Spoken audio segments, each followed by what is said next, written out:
তাহলে আমরা strip plot two factor data analysis করব। সেক্ষেত্রে প্রথমে আমরা যেটা স্ক্রিন শেয়ারে আমরা দেখতে চাই যে আসলে স্ট্রিপ প্লটটা কীরকম, ডিজাইনটা কীরকম। ডিজাইন আমি মানে অলরেডি করে রাখেছি। বাম পাশেরটা হলো স্ট্রিপ প্লট আর ডান পাশেরটা হলো স্প্লিট প্লট। স্ট্রিপ প্লটে যে ভ্যারাইটিগুলো একই বরাবর থাকবে, হ্যাঁ, স্টেট থাকবে ভ্যারাইটি, এবং ফার্টিলাইজারগুলো সেটাও স্টেপ মানে থাকবে, ফার্টিলাইজারটাও আমাদের হলো স্টেট থাকবে। এটা হলো স্ট্রিপ প্লটের ডিজাইন। এখানে দেখা যাচ্ছে যে আমরা ভ্যারাইটি V1 গুলো সবগুলো V3, তারপরে V1 এবং দিচ্ছি এগুলো V2, আর ফার্টিলাইজার সবগুলো F2, তারপরে F1 F3, জাস্ট হলো র্যান্ডমলি আমরা সাধারণত, কিন্তু এটা ভ্যারাইটিগুলো একই লাইনে থাকবে, ফার্টিলাইজারগুলো সবই একই লাইন থাকবে। এটা হলো strip plot design. But split plot যেখানে এখানে স্প্লিট প্লট এবং ভ্যারাইটির সাথে এখানে ফার্টিলাইজার যে করা হয়েছে, এখানে যে স্প্লিট প্লট ডিজাইন করা হয়েছে, সেখানে আসলে এখানে মেইন প্লটে আমাদের এখানে আছে হলো মেইন প্লটে আমাদের ভ্যারাইটি আছে, ঠিক আছে। মেইন প্লট আছে আমাদের ভ্যারাইটি, আর সাব প্লটে আছে হলো আমাদের হলো ফার্টিলাইজার। হ্যাঁ, এখানে দেখা যাচ্ছে যে ফার্টিলাইজার এখন অনেক সময় ভ্যারাইটি মেইন প্লটে দেওয়া হয়, অনেক সময় ফার্টিলাইজার মেইন প্লটে দেওয়া হয়। এটা হচ্ছে যে তোমার হলো ডিজাইনের অনুযায়ী আমি কোনটাকে মেইন প্লটে রাখবো, কোনটার আমি গুরুত্ব বেশি দিতে চাই সেই অনুযায়ী। যেমন এখানে সব V1 গুলো V3, সবগুলো V3 এবং সবগুলো V1 এবং সবগুলো V2। এই মেইন প্লটটা, এটাকে বলা হয়েছে মেইন প্লট। এই মেইন প্লটে যে মেইন প্লটটাকে সে 5টা সাব প্লটে ভাগ করা হয়েছে, 1, 2, 3 এবং 4 এবং লাস্টে 5। এই 5টা সাব প্লটে ভাগ করা হয়েছে, সেখানে ফার্টিলাইজারগুলো র্যান্ডমলি দেওয়া হয়েছে। এরপরে V1টাকে এই V1 মেইন প্লটটাকে আবার 5টা ভাগে ভাগ করা হয়েছে, এবং V2 মেইন প্লটটাকে আবার 5টা সাব প্লটে ভাগ করা হয়েছে। এটা হলো মেইন প্লট এবং সাব প্লটের এবং কনসেপ্ট স্প্লিট প্লটের ক্ষেত্রে। বাট স্ট্রিপ প্লটের ক্ষেত্রে আমাদেরকে এরকম মেইন প্লট সাব প্লট নাই, আমাদের এক লাইনে সবগুলো এক লাইনে আমাদের ফার্টিলাইজার ডোজ, এবং স্টেট একটা লাইনে আমাদের ভ্যারাইটাল ট্রিটমেন্ট থাকবে। এটা হচ্ছে ডিজাইনটা এরকম, বুঝতে পারছো? দেখো, হ্যাঁ, এখানে যদি আমরা মেইন প্লটে ভ্যারাইটি না দিয়ে আমরা মেইন প্লটে ফার্টিলাইজার দিতাম, তাহলে সেটাও কিন্তু করা যেত। কারণ ফার্টিলাইজার তখন এগুলা সবগুলো F1 কিংবা F2, তখন এখানে আমাদের কলাম সংখ্যা বেড়ে যেত, অথবা এইদিকেও আমরা যদি দেই সবগুলো F1, সবগুলো F2, সবগুলো F3, সবগুলো F5 এবং B1টাকে, হ্যাঁ, এখানে B1, এখানে B3, B4 এরকম আসতো আর কি। তো যা হোক, মেইন প্লট এবং সাব প্লটের কনসেপ্ট এবং এখানে ওই মেইন প্লট যদি আপনি ফার্টিলাইজার দিতেন, তখন হচ্ছে কি ওই যে V3 এর জায়গায় F1 হয়ে যেত, তখন সব নিচের গুলি F1 থাকতো। হ্যাঁ, সব নিচে F1 কনস্ট্যান্ট হয়ে যেত। F1 কনস্ট্যান্ট হয়ে যেত। হ্যাঁ, মেইন প্লটের সেটার এটা ট্রিটমেন্টটা কনস্ট্যান্ট, বাট সাব প্লটে যেটা থাকবে সেটা হলো ভেরিয়েশন, মানে র্যান্ডমাইজেশন হবে আর কি। তো এটা হচ্ছে আমাদের স্ট্রিপ প্লট এবং স্প্লিট প্লটের মানে ডিজাইন সিস্টেম। এবং ডাটা যেটা হলো যে এরপরে যেটা স্টোর করবা, ডাটা এক্সেলে যে ডাটা অ্যানালাইসিস করবা, সেক্ষেত্রে ওই রকম আমাদেরকে ডাটা যে সাজানো এক্সেল ফাইলে, আমরা যদি একটা এক্সেল ফাইল যদি ওপেন করতে চাই, সেক্ষেত্রে আমার ফার্স্টে অ্যাপ্লিকেশন এগুলো সবগুলো 1। তো আমাদেরকে এখান থেকে সাজাতে হবে মাইনলি ফার্টিলাইজার ডোজ, ফার্টিলাইজার 1 থেকে 5 পর্যন্ত, F1, F2, F3 এবং 5, এবং এই সবগুলো হলো ভ্যারাইটি 1। তারপর ফার্টিলাইজার 1 থেকে 5 পর্যন্ত, সেগুলো আমাদের ভ্যারাইটি 2। ফার্টিলাইজার 1 থেকে 5 পর্যন্ত ভ্যারাইটি 3। এই তিনটা, এটা হচ্ছে আমার অ্যাপ্লিকেশন 1। বা বাকিগুলো যেটা ভেরিয়েবল এবং যেটা ডিপেন্ডেন্ট ইন্ডিপেন্ডেন্ট ভেরিয়েবল, যেমন yield, housing variable, straw yield, biologically harvest index. তো আমার এই অ্যাপ্লিকেশন 1 কমপ্লিট হয়ে গেলে বাকি আমাদের অ্যাপ্লিকেশন 2 এবং অ্যাপ্লিকেশন 3 সেম অনুযায়ী আমাদেরকে ডাটা সাজাতে হবে, এবং সেটা আমরা CSV ফাইলে সেটাকে আমরা স্টোর করব। এরপরে আমরা ডাটা অ্যানালাইসিস চলে যাব। তো এটা হচ্ছে আমার ডিজাইন, এবং এখানে ডাটা কিভাবে এক্সেল ফাইলে স্টোর করা সেটা আমি দেখালাম। আমরা যেভাবে করছি ভ্যারাইটিগুলি সব এক থেকে, হ্যাঁ, ভ্যারাইটি এবং লোকেশন দিয়ে করেছি, ঠিক আছে। এখানে ইন্টারঅ্যাকশন বেশি আছে, ইন্টারাকশন একটু বেশি আছে, সমস্যা নাই, ইন্টারাকশন আছে। তো লোকেশন লোকেশন না করে যদি এটাকে যদি আমরা ফার্টিলাইজার ডোজে চলে যেতে পারি, একই হবে, ঠিক আছে, তখন সেম হবে। তো যাই হোক, আমরা এটা হলো আমাদের এটা স্প্লিট প্লট এবং স্ট্রিপ প্লটের ডাটা সাজানোর নিয়ম কিন্তু একই রকম, ঠিক আছে না? তা এখন তুমি অ্যানালাইসিস চলে যাও, তাহলে RStudio ওপেন করো, সেখান থেকে লেকচার দিয়ে শুরু করো আর কি। এটা লাস্ট লেকচার 12 স্প্লিট প্লটের টু ফ্যাক্টর অ্যানালাইসিস। তাহলে এখন লেকচার 13-এ আমরা এটা কপি করে নাও, কপি করে নিয়ে লেকচার কপি করার দরকার নেই, তুমি লেকচার 13 নামে আরেকটা নতুন ফাইল, নতুন স্ক্রিপ্ট ওপেন করো, সেখানে তুমি স্ট্রিপ প্লটের ডাটা অ্যানালাইসিস করবে। স্প্লিট প্লট এবং স্ট্রিপ প্লটের ডাটা অ্যানালাইসিসের সিস্টেম খুব মানে সেম, একই রকম। একটা যেখানে একটু জায়গায় ভিন্ন আছে, সেখানে আমাদের তাহলে প্রথমেই আমাদেরকে কি করতে হবে, আমরা এটা সেভ করে নিয়েছি লেকচার 13 নামে।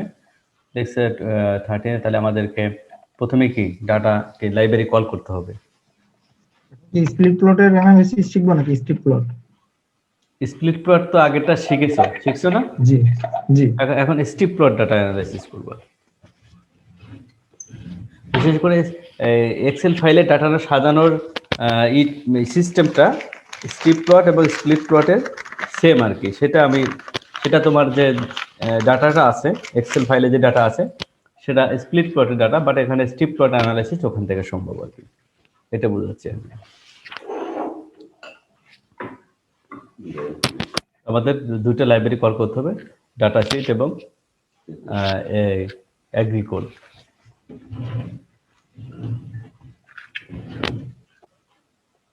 আমার ডাটা নামে সেটাকে লোড করছি, ওকে। এবার ডাটা যদি দেখতে চাই, ওকে, আমাদের ডাটা লোড হয়েছে, ডাটা ফাইল নামে সেটা সেভ হয়েছে। তাহলে আমরা ডাটা স্ট্রাকচারের হেড সেটাও দেখলাম। এখন আমাদের মূল যেটা ক্যারেক্টার ভেরিয়েবল আছে সেগুলো আমরা ফ্যাক্টর ভেরিয়েবল নিয়ে যাব। তাহলে আমাদের অ্যানোভাতে যে ডিএফ যায় সেটার ক্ষেত্রে প্রবলেমগুলো সলভ হয়ে যাবে। তাহলে কন্ট্রাক্ট ফ্যাক্টর আমাদের অ্যাপ্লিকেশনটা ডাটা $সাইজের অ্যাপ্লিকেশন ফ্যাক্টর ডাটার অ্যাপ্লিকেশন জেনোটাইপ, এবং এখানে ডোজ আছে। আমাদেরকে ডোজ তো না, আমরা মনে হয় লোকেশন দিয়ে করতেছি আমাদের। হ্যাঁ, ওখানে $সাইন দিয়ে, হ্যাঁ লোকেশন, ওকে, $সাইন দিলে সেই লোকেশনটা দেখা দিচ্ছে। তাহলে ডাটা অ্যাজ ফ্যাক্টর ডাটা $সাইন লোকেশন ডি থেকে গেল।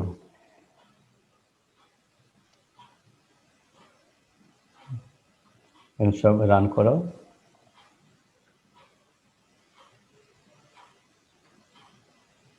ওকে, রান হচ্ছে। হ্যাঁ, তাহলে আমরা যদি দেখি, হ্যাঁ সেটা জিরো অ্যাপ্লিকেশন জিরো টাইপ এবং লোকেশন সেগুলো ফ্যাক্টর ভেরিয়েবলে কনভার্ট হয়েছে। তাহলে এরপর আমরা অ্যানোভাতে চলে যাব, গেটিং ফর অ্যানোভার জন্য।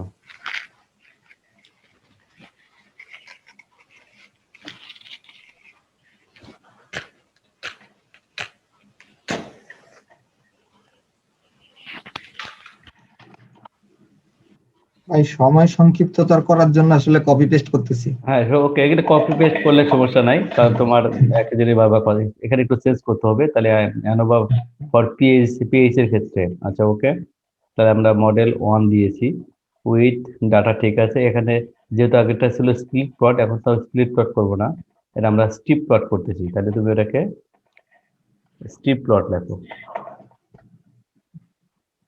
লেখলে কি চলে আসবে? হ্যাঁ, লেখলে চলে আসবে।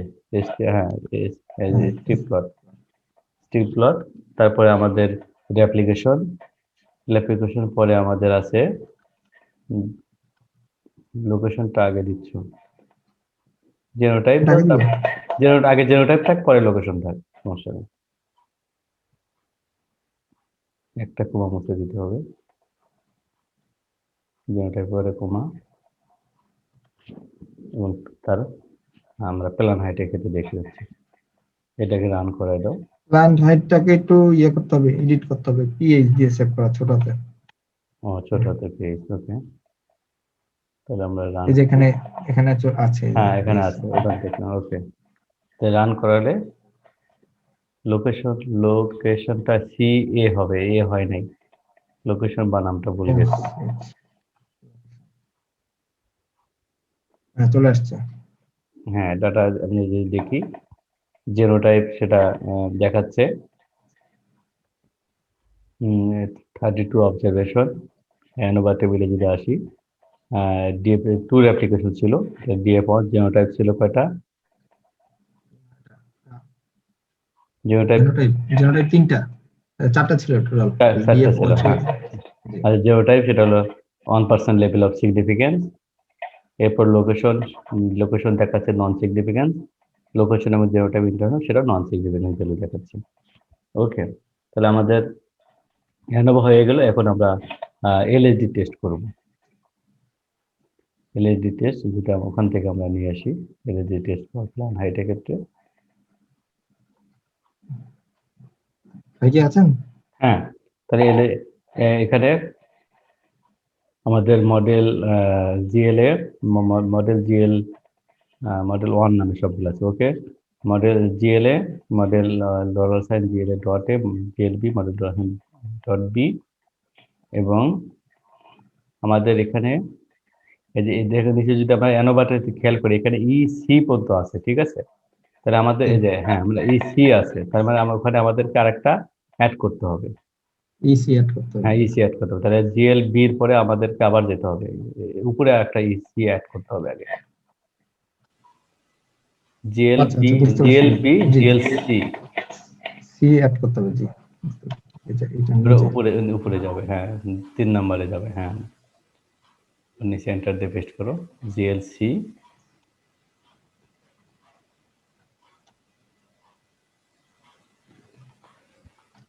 EC EB EC dollar model dollar sign EC ইবিটা মুছতে মুছে দাও, হ্যাঁ ইসি। ওকে, এখন সবগুলো আমরা একবারে রান করে দিতে পারি অথবা একটা একটা রান করাতে পারি। ওকে, আমাদের রান হয়ে গেছে। এখন আমরা যেটা হলো যে এর আউটপুটে চলে যাব। ওখান থেকে কপি যদি করে নিয়ে আসতে পারো কপি করে আনা যাবে। Out, show output.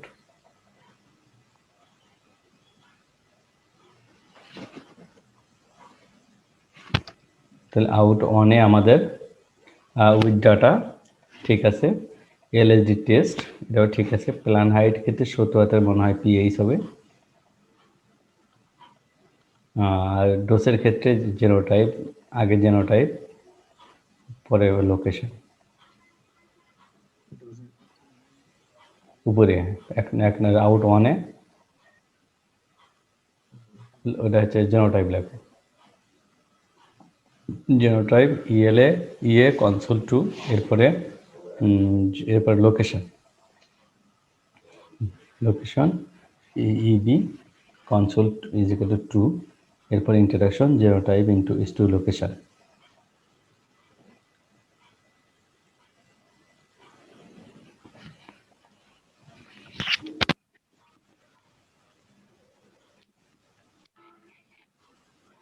এখানে এখানে ই দাও, জিএলসি দাও, GLC EC GLC GLC EC control is equal to 2। তাহলে এটাকে আমরা প্রত্যেকটা একটা একটা রান করাতে পারি অথবা সবগুলো একবারে ইচ্ছা করে রান করাতে পারবো। যেখানে আমাদের হোমোজেনাস গ্রুপ আসছে তার মিন ভ্যালু এবং তার যেটা গ্রুপ এবং ইন্টারেকশন গ্রুপও আমরা পেয়ে গেলাম। আউট অনেকেই পেলাম আমরা। আউট অনে হলো জেনোটাইপের ক্ষেত্রে। একটু উঠাও, আউট অনে চলে যাই। আউট আউট ওয়ান এখান থেকে শুরু হয়েছে। আউট ওয়ান সেখানে জেনোটাইপের পি প্ল্যান হাইট জেনোটাইপের ক্ষেত্রে তার মেন স্কোয়ারে ইরোড আছে। তার এখানে মেন ইন্ডিভিজুয়াল 90%, 95% দেখাচ্ছে। আলফা আছে, তো নিচের দিকে যদি আসে সিগনিফিকেন্ট ডিফারেন্স কত সেটাও বলছে, এবং তার লাস্টে যেটা হলো যে এর ভ্যারাইটি নেম, তার মেইন ভ্যালু এবং তার হোমোজেনাস গ্রুপ। তো এরকম আমরা আউট 2 এবং আউট 3-তেও আমরা এভাবে পেয়েছি। তো আমাদের সেটা আমরা যখন সেভ করে নিয়ে যাব, আমরা এখন হলো ইসে চলে যাই, সরাসরি আমরা সেভ ফাইলে চলে যাই।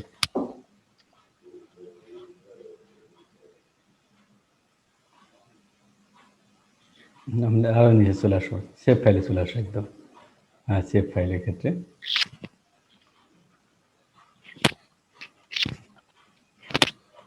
ক্ষেত্রে আমরা প্ল্যান হাইট সিঙ্ক তারপর স্কোয়ার ব্র্যাকেটের প্ল্যান হাইট এটার স্প্লিট প্লটটা এটা আমরা স্ট্রিপ প্লট লিখব।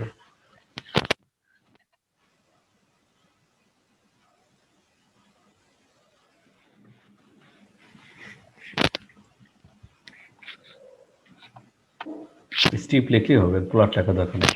Strip dot text pin out, তার আগে আমরা পিন আউটের আগে আমরা মডেলটা লিখে দিতে পারি। এন্টার দাও। এটা যেরকম এই প্রিন্ট মডেল 1 নামে আমাদের আছে, পিন ব্র্যাকেটের মধ্যে মডেল 1। ওকে, তারপরে আমরা এখানে প্রিন্ট আউট 1, এখানে আরেকটা জিনিস আমরা এর সাথে অ্যাড করতে পারি, আউট অনের স্ট্যাটিস্টিক নিতে পারি। আউট অন ডলার সাইন দাও, out on dollar sign statistics, তারপরে আউট অন ডলার সাইন, এরপরে এন্টার দাও। Print out on the statistic বাদ দিয়ে আমরা গ্রুপ দেব, dollar sign group.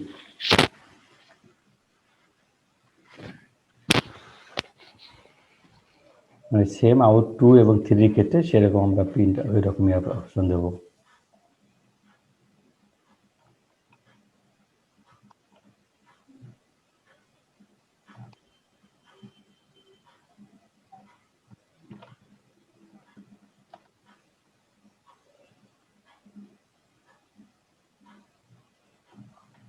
out on statistic, out 1 group, out 2 statistic, out 2 group, out 3 statistic, out 3 group।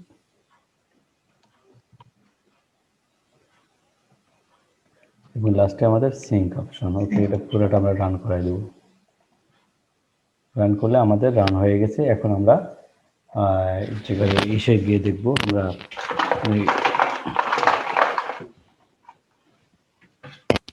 Document ফাইলে আমরা যেখানে সেভ করেছি সেটা ওপেন করলে আমরা দেখতে পাবো এখানে তার অ্যানালাইসিস প্ল্যান হাইট স্ট্রিপ। ওকে, এখানে আমরা ওপেন করাই। ওপেন করলে আমরা কি দেখতে পাচ্ছি,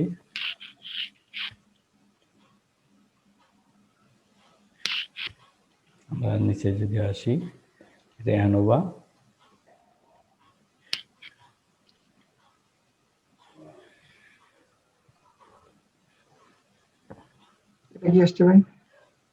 হ্যাঁ আরো নিচে আসো। এখানে ভ্যারাইটাল মিন ভ্যালু হোমোজেনাস গ্রুপ এবং তার উপরে তার হলো সিবি ভ্যালু, তার এলএসডি ভ্যালু।